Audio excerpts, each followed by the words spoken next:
Everybody has a different path. I had to go through some things to get to where I'm trying to go. Nice hustle play by Highsmith. I had to take the stairs to the top floor and I take the elevator. Highsmith stole it and slammed it. Never give up on a play. Haywood Highsmith never does. And I'm glad to be here, blessed to be here. And I'm gonna keep going and keep being, motivation for anybody out there who's been underrated or been an underdog. Well, again, the defense of Highsmith, the hustle of Highsmith. Young players out there watching, take notes of Haywood Highsmith.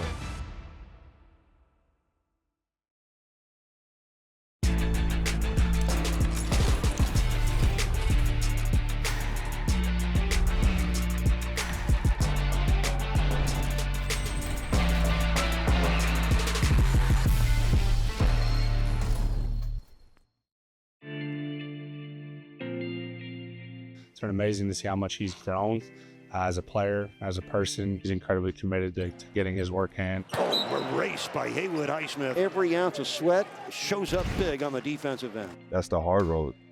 Nobody gave him anything. He had to earn everything. Highsmith with his 5th steal and a slam to follow. That's the way you slam the door closed on the road. Let's get to something that you say that has caught my ear over the years. I took the stairs while other people took the elevator, or I didn't take the elevator. That whole analogy, walk us through it, what it means to you, the image of how some guys get to where they are versus how you do. Yeah, so I first heard that quote in a song, honestly, and I'm like, wow, that really resonates with me. For my NBA career, my basketball career, I mean, it's the hard way of getting to where you want to go. Obviously, stairs is, it's tough on the legs, it's tiring. It's a lot of elevator, you got to get on, press a button, you're there and whatever. So, I think me taking the stairs as far as my basketball career just meant I've had to go through a lot of things. I've had to fight, scratch, work my butt off to get to where I'm at. And, I wouldn't want it any other way because, me taking the stairs has made me stronger physically, mentally. It makes me really, blessed and grateful for this opportunity to be at this level.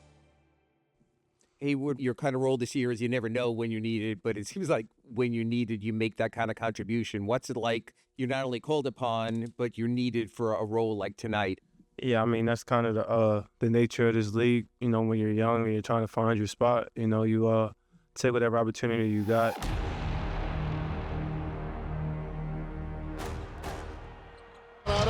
He's out there with Robinson. And also out there is Haywood Highsmith. Tatum isolated with Bam up top. Oh, a cross-court pass picked by Highsmith. The chase is on with Tatum, drives in and scores. Highsmith called to duty here with the injuries, making plays at the defensive end. He's earned that opportunity and does a lot behind the scenes to be prepared for a moment like that. Gets into the paint, kicks it out. Highsmith wide open, connects on a three. You're guarding the likes of Jason Tatum. You've got Jamal Murray to deal with. First of all, talk to us about those responsibilities, but also share what it meant to you to receive those assignments. Yeah, I mean, those are obviously some of the most talented players in the NBA.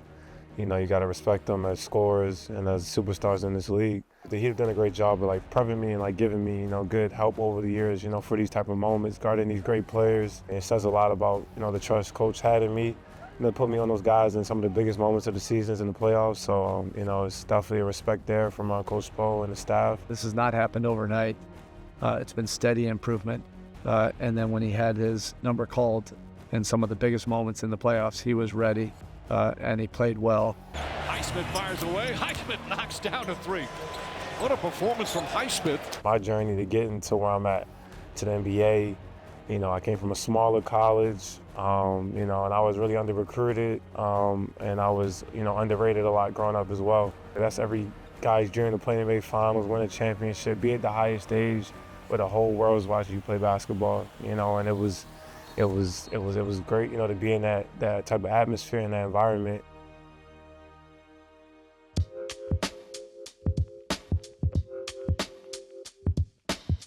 Let's go all the way back. Let's go late 90s, early 2000s in Baltimore. Baltimore. If you say it right.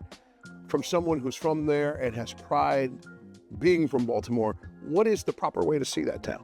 It's not easy growing up in Baltimore. It's a lot going on for sure. It's a lot of shootings, violence, stuff like that. But God blessed me with having a two-parent household where I was raised the right way. I wasn't in the streets involved with any of that extra stuff. How was your childhood? What was family life like when basketball really started to kind of seep into your universe and become the main thing? And I really started to fall in love with the game of basketball through my father. He played, we watched a lot, we played a lot. He was one of the coaches on one of my young rec teams, and just from there, it just kind of took off. Haywood, you got another flash on the side. I played basketball and football, but I kind of just, as years went by, I fell in love with basketball more, and there was kind of a connection me and my father built through basketball, just playing against each other. Also, I used to go watch him play in men's leagues and church leagues and stuff like that, and I used to see pictures of him in his college yearbook and pictures of him playing in college, him telling me stories and stuff like that. So, it was a bond between us, and it kind of just made me fall in love with it as well.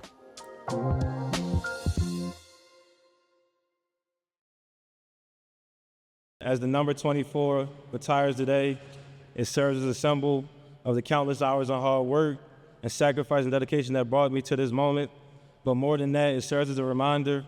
Always remember, believe in yourself, trust God, have faith, and your journey that lies ahead. You can do anything you put your mind to.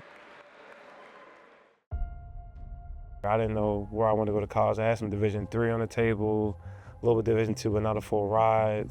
So when I graduated high school, I didn't know where I was going. I played in a tournament in Atlantic City, and it was a couple colleges there, some Division II colleges there. We ended up liking Wheeling. The coach was from Maryland as well, Danny Sancombe, so it was kind of perfect fit. We prayed on it, and ended up committed to Wheeling literally a month or a couple weeks before classes started. Everything happens for a reason. Highsmith strips him. Here comes the Cardinals with numbers. Highsmith covers some ground. Wilson pull-up jumper. Highsmith with a nice hustle rebound. Once you were there, you stayed, though. You were there all 4 years. I was there all 4 years. Was there a temptation to transfer? It was definitely a temptation to transfer at some point. After my sophomore year, when I got first team all conference, and I was getting some more recognition, and people could see, I was really starting to develop my game. Some Division I's were talking to me, some higher Division II's than when I was at was talking to me, but ultimately we decided to stay and just keep grinding it out and just see where it goes from there. Highsmith, floater in the lane, good from 14. Highsmith, 3-ball, yes. Jesuit, nice look down the floor. Highsmith, Wilson bouncing back to Highsmith. Slam dunked you very much. It's definitely a way different path. We always are overlooked, undervalued. I just put my head down and work and just try to let my game do the talking. I feel like I can compete with anybody, no matter where they played at. I ended up getting a look from Philly, and then it kind of took off from there. You're undrafted. That's 2018? Correct. Yeah. And so what was the presentation to you when they said, hey, come work in our program and we'll see how it goes? Philly, they invited me to the summer league training camp before they got to Vegas.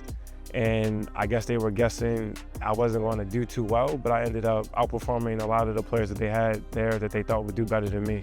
They wanted to give me a spot for the Vegas team, but they couldn't because they promised it to somebody else. They promised me a spot on their G League team. Highsmith, offensive rebound, and the finish for the lead, Haywood Highsmith. I was like, okay, well, I got a one step now. I got to get to the next step. Highsmith signing a two-way contract after 21 games with the Delaware Bluecoats, making his NBA debut. Highsmith knocking down the triple.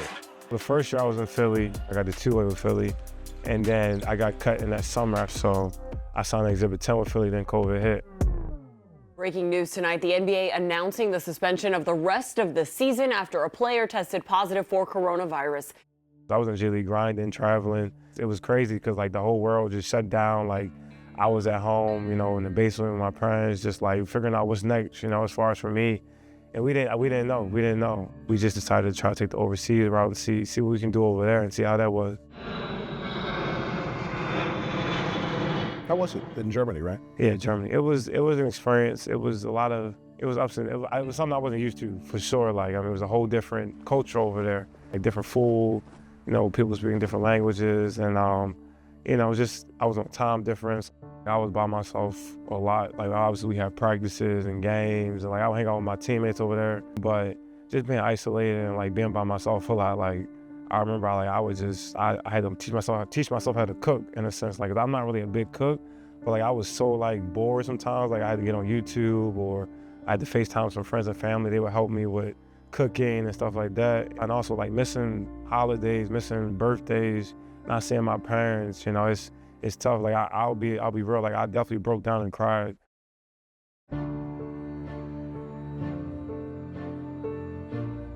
I'm a family guy. Like I love to be with my family. You know, I love to be in the United States as well. You know, it's a whole different experience for me. So I had to grow, and I had to become stronger mentally for sure, and spiritually as well. And it definitely made me, you know, stronger for who I am today. The way you felt about it now explains why you had this now opportunity after Germany to go to Italy. Yeah. And you're saying, I know that's a guarantee, but I'm gonna head back to the highest level of all of this with no guarantees. Mm-hmm. What fed that decision? Discussing with my agent and my family, we just felt like, you know, bet on yourself. Because if you keep it real with you, the money that was on the table for Italy and the money that was guaranteed for the G League opportunity and Exhibit 10, whatever, was not the same amount as the one on Italy. So I had to like literally like bet on myself and just try to get a call up, or just keep working in G League, keep grinding, you know, and believe in myself.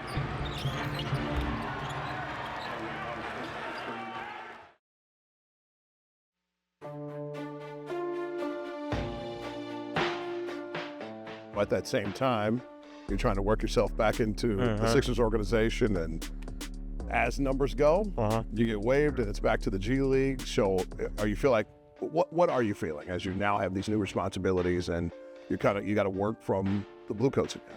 Yeah, I mean, I knew it would be a grind. I and I knew like I had to put my all into it and like really, you know, just try to make the most out of it. Highsmith with the offensive board and the putback. I mean, this is my first rodeo from the G League, so I knew how it'd be. I knew it would be like, you know, long days, you know, long flights, long travel. Highsmith pull-up jump, that was pretty. I just had to just embrace it and just, you know, just make the most out of it, just stay in the gym, keep my eye on the prize. You know, I know I could somehow just keep grinding. I can get a call up or just get some type of, you know, some development and keep getting better each day.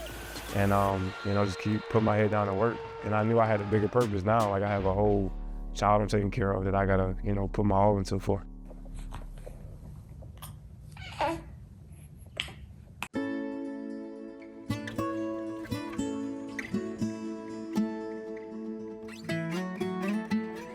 This is when your life changes. You get to October of 21 and fatherhood shows up. Ooh. Yes, sir. That's the appropriate response. Yeah. It is a life changer. Yeah. I remember the first time I became a father, I felt myself during labor. I'm not doing anything, obviously, but a metaphysical change happens to you in many ways. I assume when Hazel arrived, that happened for you. Yeah, for sure. It was, I mean, I remember it was a morning and she woke up and she was like, yeah, it's time. I'm like, oh, here we go. Like, I mean, I'm a little nervous and I'm not the one even pushing the baby out. I'm just there for support. She was out in like literally like 5 minutes though, and I was like, wow. And then like from there, it just kind of, like you said, like a whole change happened. Like this is my daughter. Like this is my child. Like, you know, like I gotta really like take care of her and like step my stuff up and just make sure like I'm good and, you know, make sure she's good.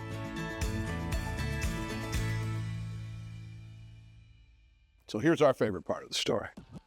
So fill in some of the blanks and what you started to understand about how the Heat entered into your universe now. Yeah, so G League, I was with the Bluecoats. Another tough shot, but Highsmith. After the G League showcase, we just won the G League showcase.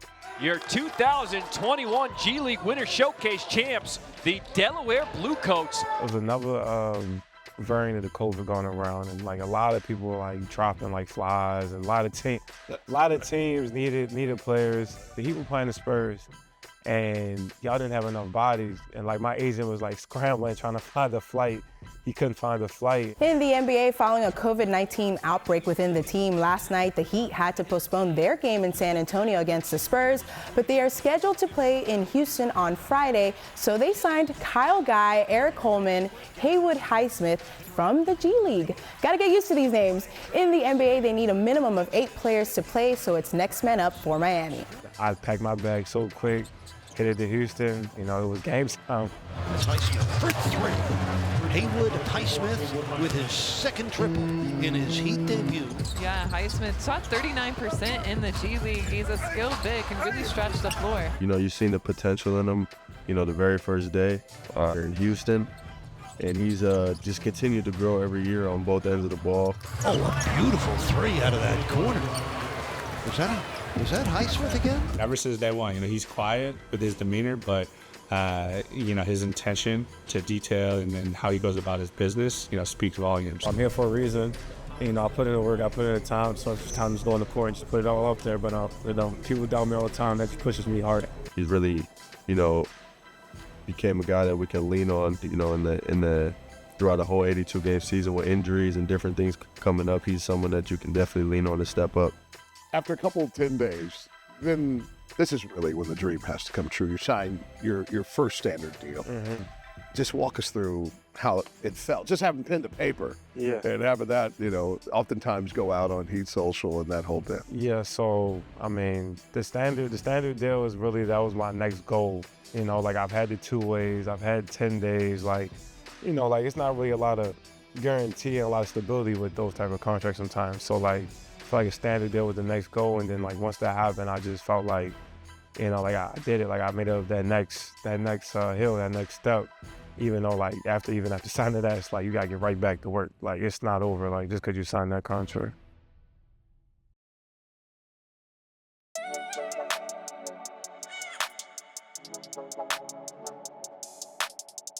I didn't really know too much about Heat culture until I got here, and I didn't know once I got here, I didn't know like how it would go and like how I would fit in and, you know, how it would go with me. But I could just feel the energy was just different when I got here. Like when I was in Houston, the first walkthrough, we were talking loud in like a meeting room in the hotel, and I'm like, what is going, like we're locked in, like what are we doing on this play? What are we doing on this play? Like, to be honest with you, I've never seen that. You know, I've never seen that, and it was just like, wow, like they really about winning. They're really about, you know, the little things and like whatever it takes to like get that win for that game. Once I saw that, I'm like, yeah, I could be here. Like I like this. Like they about the same stuff I'm about. Like they really embrace that defense and stuff and that grit, that grind. And I remember watching like UD in the back in the day, Zoe back in the day, and just a lot of stuff like that. Haywood had physical ability to be a very good NBA player. He just needed to continue to work. Rip, switch. I'm low. Stay out. I'm low. Got it. Just seeing his development, you know, even from 1 year, it's been special. He's obviously an incredible defender, but offensively, he's really grown. Highsmith from the corner, kaboom. Haywood is dialed in. He's certainly deserving of everything he has coming his way, and I'm excited to just continue to see him improve, because that's really what he's been about, you know, since the very beginning, is putting in the work and improving. Heat agreeing on a 2-year deal with Haywood Highsmith. He'd have developed the forward over the last 2 seasons as a solid 3-and-D player. So the summer of 2024, that has to feel like you belong. Is that the right way to describe that? For sure. I mean, it was my first time really being like a real free agent, so didn't know how it would go, but you know, once I signed that extension, it was definitely like a lot of relief, a lot of, you know, weight lifted off my shoulders. Like, you know, I did put in a lot of work, and it got rewarded. How long do you let that feeling set in versus going, okay, what's the next goal I have for myself? I definitely try to enjoy that, you know, because this is like not my first real contract, but it's like, you know, it's like a step in the right direction. Like I really got actual guaranteed money that I signed for. So I had to enjoy that a little bit, definitely celebrate with my friends and family, but it definitely was right back to work after I enjoyed it a little bit. And Highsmith stole it and slammed it. Never give up on a play. Haywood Highsmith never does. He is always working with the coaching staff or the strength staff. And it's happened so methodically that some people probably were caught by surprise.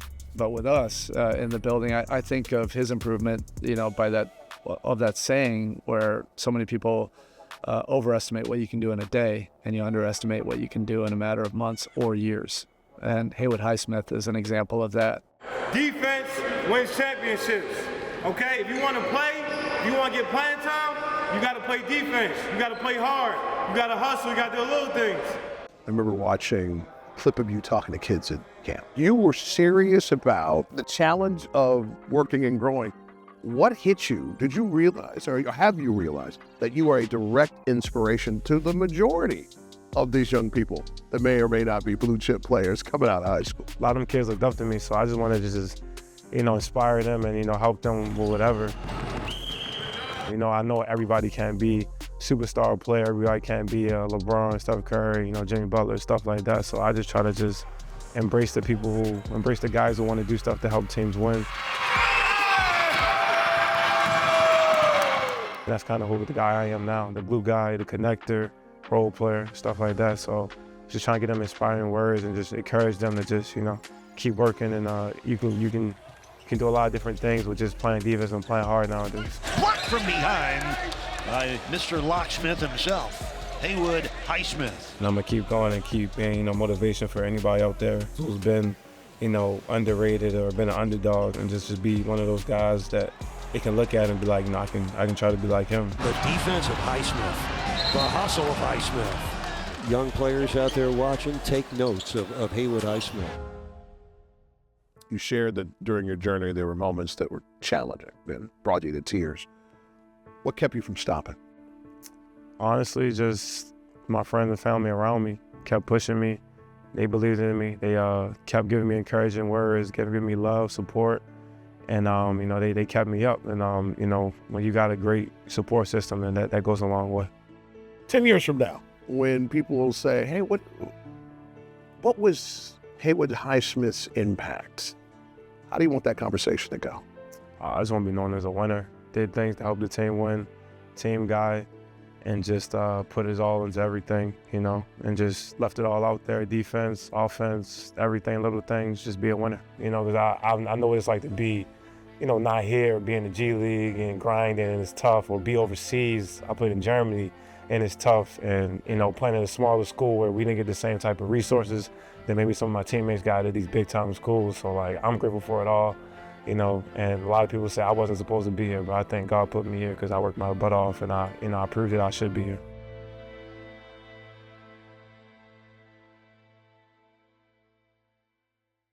From above the rim to behind the scenes. Hit that subscribe button and get all the heat you can handle.